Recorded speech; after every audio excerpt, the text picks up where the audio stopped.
የቤት ኪራይ መመሪያ የቤት ኪራይ ዋጋ አከራይ የምትኖሩበትን ቤት ተከራዮችን ቤቱን እስኪያስቡት እኛ የቤት ኪራይ የቦታ ካርታና አከራይ ካሁን መጣብኝ እያለን እንቅልፍ በመናጣበት ጊዜ ቤት ማለት ጎማ ያለውና የትም መዞር የሚችል ነው ብለው ዓለምን የሚዞሩ ህዝቦች አሉ ብላችሁ አስባችሁ ታውቃላችሁ?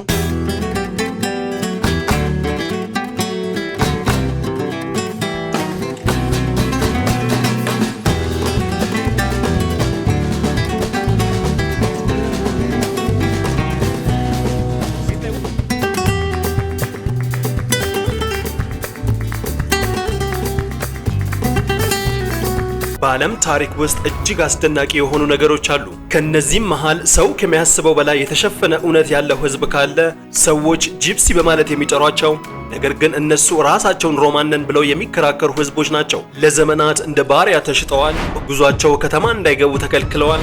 በሁለተኛው የዓለም ጦርነት በሚሊዮን የሚጠጋ ህዝብ አልቆባቸዋል። በዚሁ በሰለጠነው በዘመናችን እንኳን ሰልጥነናል በሚሉት በአውሮፓውያን በግፍና ከመድረክ ተገድበው የሚኖሩ ነገር ግን አስከፊውን ታሪካቸውን በመቋቋም ቋንቋቸውን፣ ባህላቸውንና ሙዚቃቸውን እስከዛሬ ማኖር ችለዋል። ጂፕሲዎች በጣም ውብ የሆኑ ህዝቦች ናቸው።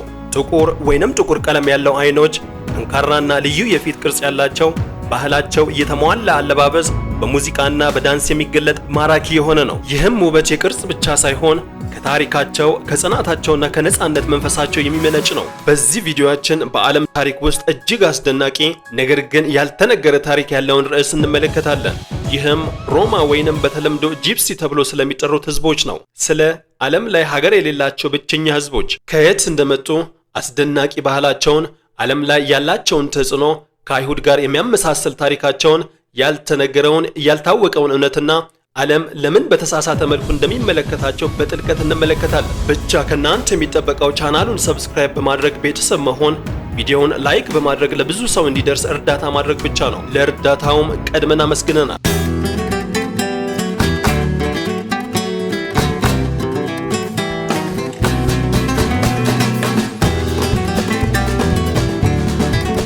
(1939 ነው። ወሩ ደግሞ የካቲት። ሁለተኛው የዓለም ጦርነት ሊጀመር ቀናቶች ቀርተውታል። ነገር ግን ግርግሩና ትርምሱ በተለይ በአውሮፓ አይሏል። ናዚና ጀርመኖች መስፋፋትን ዓላማ ሲያደርጉ ፖላንድን ለመውረርም ተዘጋጅተዋል። ሂትለር የጀርመን ፓርላማን ሬችስተግን ለማነጋገር በስፍራው ደርሷል። ንግግሩንም የከተበው የናዚ ፕሮፓጋንዳ መሪና ነውጠኛው ጆሴፍ ጎቤል ነበር። ሂትለርም ታሪካዊ ንግግሩን እንዲህ በማለት ተናገረ።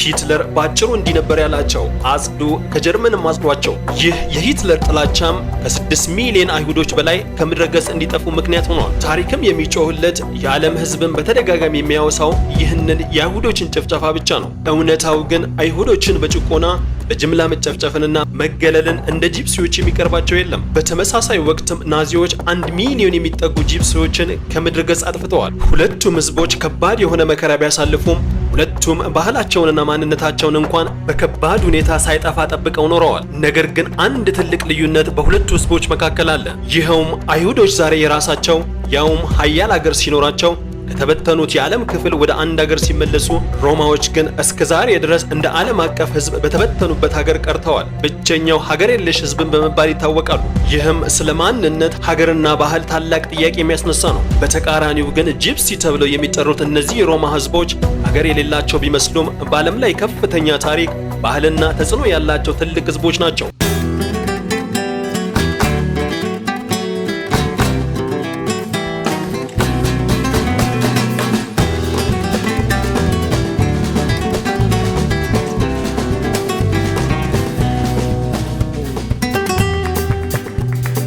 ማስረጃዎች እንደሚያመለክቱት የሮማዎች ምንጭ ሰሜናዊ ህንድ ሲሆን ይህም 700 ዓመታት ወደ ኋላ የሚወስደን ነው። በ13ኛው ክፍለ ዘመን ነው። በጦርነትና በረሃብ ምክንያት ጂፕሲዎች ጨርቄንና ማቄን ሳይሉ ጉዟቸውን አንድ ብለው ሲጀምሩ ይዘውት የወጡት ዜማቸውንና ቋንቋቸውን ነው ይባላል። ለዚህም ይመስላል ዛሬም ድረስ ጂፕሲዎች የሚናገሩት ቋንቋ ከህንድኛ ጋር በጣም ተቀራራቢ ነው ተብሎ የሚነገረው። ጂፕሲዎች በዓለም ዙሪያ ተበትነው የሚኖሩ ህዝቦች ሲሆኑ በብዙ ሀገሮች አነስተኛ ቁጥር ያላቸው እንደሆኑ ይኖራሉ።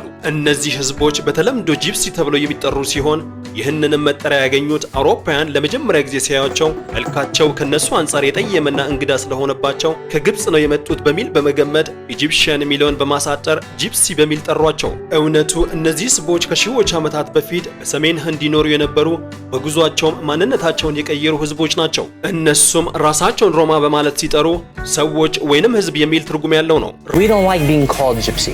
We call ourselves Romani. Roma. It's the way we pronounce it. Yeah, Roma. ሮማዎች ከሌሎች ህዝቦች በተለየ መልኩ በጉዞ የተገነባ ማንነት አላቸው ማለት ይቻላል። ምክንያቱም ከአንድ ቦታ ይልቅ ከጉዞና ከልምድ ጋር የተያያዘ ነው። በሚሄዱበት ቦታ ሁሉ ከአካባቢው ባህል የሚወረሱ ነገሮችን ይወስዱና በድጋሚ ያቀርቡታል። ይህም እነሱን እጅጉን ልዩ ያደርጋቸዋል። ጂፕሲዎች በጉዟቸው መጀመሪያ የደረሱት ፐርሺያ ወይንም የአሁኗ ኢራን ተብላ የምትጠራ ሀገር ሲሆን ጉዟቸውን ወደ ቱርክ በመቀጠል በስተመጨረሻም አውሮፓ ደርሰው በተለያየ አቅጣጫ ተበትነዋል። በዚህም ምክንያት በአሁኑ ጊዜ በምስራቅ አውሮፓ ውስጥ ሮማኒያ፣ ቡልጋሪያ፣ ሃንጋሪና ስሎቫኪያ፣ መካከለኛው ምስራቅ አውሮፓ፣ ጀርመን፣ ቱርክና ስፔን ውስጥም ተበትነው ይገኛሉ። ቁጥራቸው ትንሽ ቢሆንም በአሜሪካና በሌሎች ሀገራቶችም ይኖራሉ። የእነዚህ ህዝቦች ታሪክ እንደሚያመለክተው ጉዟቸው ቀላል አልነበረም። ምክንያቱም ደግሞ በጉዟቸው ጊዜ ሁሉ እንደ እንግዳ ነበር የሚታዩት። በአብዛኛው ይታገዳሉ፣ ይገፋሉ፣ ከዚህም ሲያልፍ ይገደሉ ነበር።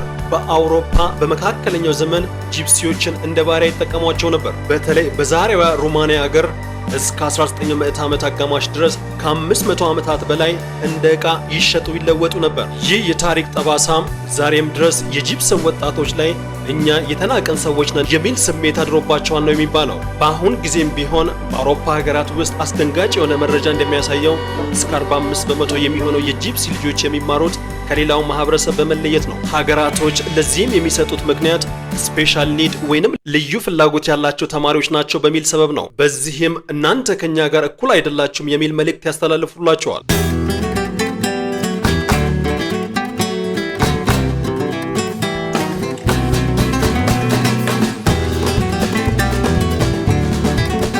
የሮማ ወይንም ጂፕሲ ህዝብ ሙዚቃና ዳንስ ባህላቸው በዓለም ላይ እጅግ የሚያስደንቅና በልዩ መንገድ የሚለይ ነው። ሙዚቃቸው በጥልቅ ስሜት፣ በፍጥነት የሚቀየር ዜማና ህይወት ያለው ኃይል የተሞላ ሲሆን የደስታና የሐዘን ስሜቶችን በአንድ ጊዜ ማቀላጠፍ ይችላል። ቫዮሊን፣ ጊታርና ሌሎች መሳሪያዎችን በብቃት በመጠቀም የሚፈጥሩት ዜማ ብዙ የአውሮፓ ሙዚቃ ላይ ተጽዕኖ አሳድሯል። ዳንሳቸውም እጅግ ንቁና ህይወት ያለው ሲሆን ፈጣን የእግር እንቅስቃሴ፣ የእጅና የአካል ተመጣጣኝ ንቅናቄና በቀለማቸው የሚለዩ ልብሶች የተጌጡ ናቸው። ጂፕሲዎች የሚደንሱት ለመዝናናት ብቻ አይደለም፣ የታሪካቸውን የህይወታቸውን ችግርና ደስታ የሚናገሩበት መንገድ ነው። በአጠቃላይ የጂፕሲዎች ሙዚቃና ዳንሳቸው ከባህላቸው ጋር ተጣጥሞ የኖረ ሲሆን የነጻነት፣ የጽናትና የፍቅር ህይወት መግለጫ ነው። ከዚህም በላይ ብዙ የዓለም ታዋቂ የሙዚቃ ዘርፎች ከእነርሱ ባህል ተነስተው እንዳደጉ ይታወቃል።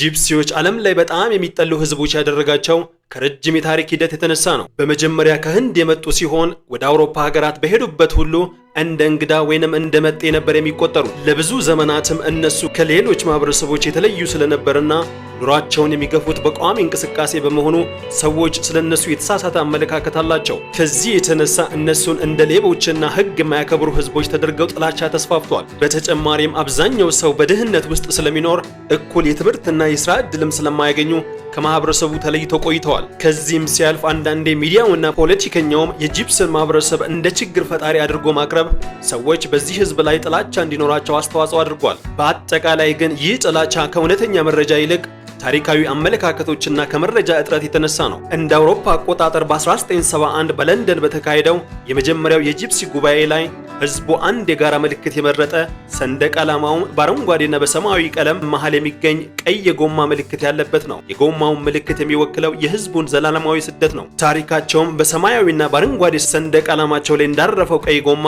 ሁልጊዜም የማያቆም በጉዞ ማንነት የሚገለጽ የጽናት ተምሳሌት ነው።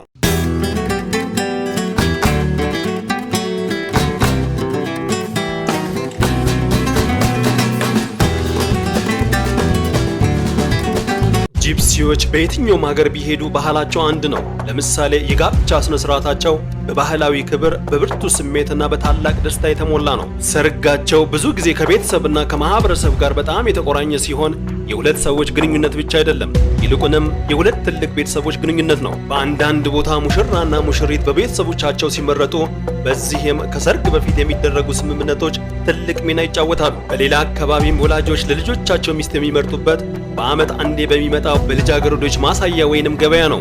ይህም በሮማንያ በብዛት የሚተገበር ስርዓት ነው። የሰርጉ ቀን ሲደርስ በቀለማቸው የሚያበራ ልብሶች በታላቅ ሙዚቃና በንቁ ዳንስ ይከበራል። በሰርጉም ብዙ ሰዎች ሲታደሙ፣ ታዳሚዎችም ለብዙ ቀናቶች ይቆያሉ። በአንዳንድ ልማዶች ውስጥ የሙሽሪት ንጽህናና ክብር በጣም የሚጠበቅ ሲሆን ይህም ከባህላቸው ጋር በጥብቅ የተያያዘ ነው። ሰርጉ ላይም ሙዚቃ፣ ዳንስና አንድነት የተሞላ ታላቅ በዓል ሆኖ ይቀጥላል። ይህም ለጂፕሲዎች ፍቅር፣ ክብርና የቤተሰብ አንድነት ከፍተኛ ቦታ እንደሚሰጠው ያሳያል።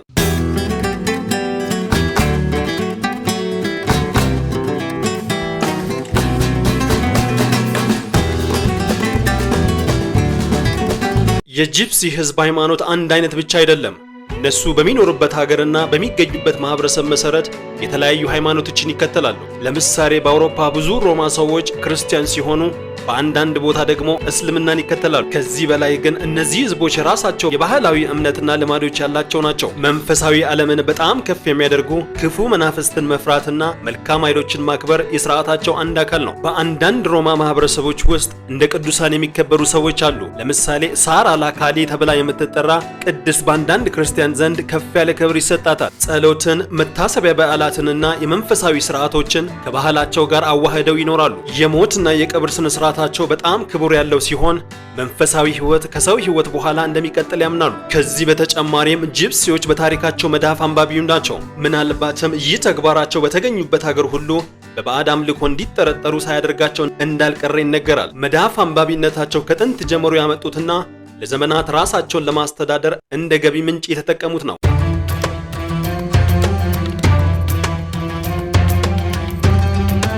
በዓለም ላይ ከሮማ ወይንም ጂፕሲ ዘር የተወለዱ ብዙ ታዋቂ ሰዎች አሉ። እነሱም በሙዚቃ በፊልምና በሌሎች ዘርፎች ታላቅ ስኬትን የተቀዳጁ ናቸው። በምሳሌነት ከሚጠቀሱት ውስጥ ጃንጎ ሬንሃርድ አንደኛው ነው። ሬንሃርድ የጂፕሲ ጃዝ ተብሎ የሚጠራውን የሙዚቃ ስልት እንዲያድግ ትልቅ አስተዋጽኦ ያደረገ ታዋቂ ሮማኒ ነው። በዓለም የጃዝ ሙዚቃ ዘርፍ ላይ የራሱን ትልቅ አሻራ ያስቀመጠ ግለሰብ ነው። ሌላኛው ዝነኛው የሙዚቃ ሰው ኤልቪስ ፕሬስሊ የዘር ግንዱ ከጂፕሲዎች ነው የሚመዘዘው። ከዚህም በላይ በፊልም ኢንዱስትሪ ውስጥ እስከዛሬ ትልልቅ አሻራ ካኖሩ ግለሰቦች በዋናነት ከሚጠቀሱት ውስጥ ቻርሊ ቻፕሊን አንደኛው ነው። ታዋቂው የእንግሊዝ አክተር እና የፊልም አምራች የነበረው በተለይ በዝምታ ፊልሞች ዘመናዊ ሽሬ ስራዎቹ የሚታወቀው ቻርሊ ሮማኒ ነበር። እነዚህ ሰዎች ከጂፕሲ ባህል የተገኙ የራሳቸውን ችሎታና ፈጠራ ለዓለም ሕዝብ ያበረከቱ ናቸው። አሁንም ድረስ ብዙ ቦታዎች ቢገለሉም በተለያዩ ዘርፎች ላይ ታላቅ አስተዋጽኦ እያደረጉ የሚገኙ ታላቅ ሕዝቦች ናቸው።